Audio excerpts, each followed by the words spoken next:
এখানে একটা গরু বিক্রি হয়েছে, আমরা একটু জানার চেষ্টা করবো। ছুটি আপনাদের এটা কিনেছেন না বিক্রি করতে নিছেন? কত টাকা? 1,77,000 টাকা এটা কিনেছে।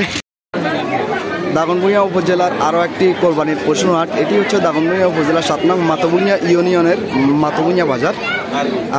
এই বাজারটি কিন্তু আজকে প্রথম হাট। হ্যাঁ, কোরবানির পশুর আজকে প্রথম হাট। বাজারটি মিলেছে করিমুল্লাহ উচ্চ বিদ্যালয় মাঠে।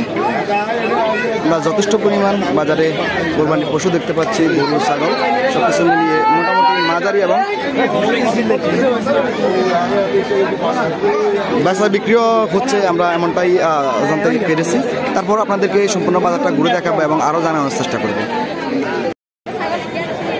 বাজারের একদম মধ্যখানে দাঁড়িয়ে আছি। মোটামুটি যথেষ্ট পরিমাণ কোরবানির পশু উঠেছে। সেক্ষেত্রে বড় এবং মাঝারি সাইজের গরু একটু বেশি, কিন্তু ছোট সাইজের গরু কম রয়েছে তুলনামূলক হারে এই বাজারে।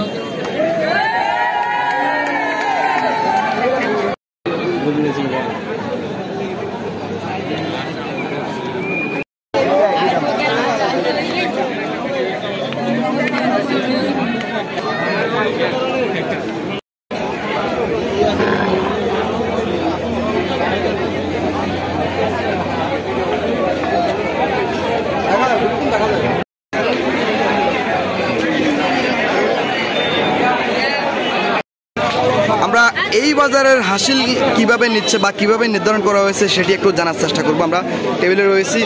আপনারা হাসিল কিভাবে নিচ্ছেন, কিভাবে নির্ধারণ করেছেন? গরুর দাম অনুযায়ী। আচ্ছা আচ্ছা, কিভাবে হাসিল? পুরো দাম অনুযায়ী হাসিল মনে করেন 1 লাখের উপরে হলে বা এটা দাম অনুযায়ী বা 1000 বা কম 500 এরকম করে দাম অনুযায়ী আলোচনা সবাইকে কিছু কম বেশি রাখা হচ্ছে। আচ্ছা, গরু তো কিনলে হাফিজ জানা নিন।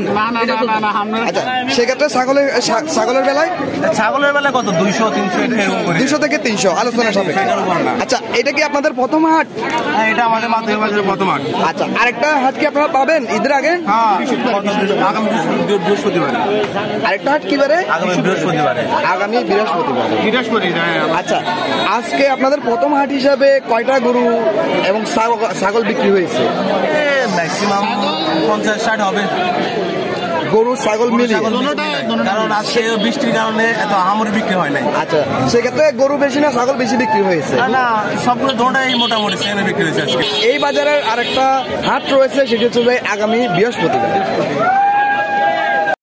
এই কত টাকা দিয়ে নিয়েছেন? 1,15,000 টাকা। হ্যাঁ, এই গরুটা বিক্রি হয়েছে 1,15,000 টাকা। আচ্ছা, 1 লক্ষ টাকা। 1 লক্ষ।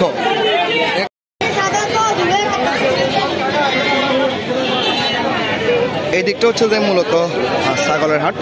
ছাগলটা একদমই মনে করেন যে বাজারের দক্ষিণ অংশে বসেছে, অর্থাৎ সড়কের দক্ষিণ অংশে ছাগলের হাটটি বসেছে।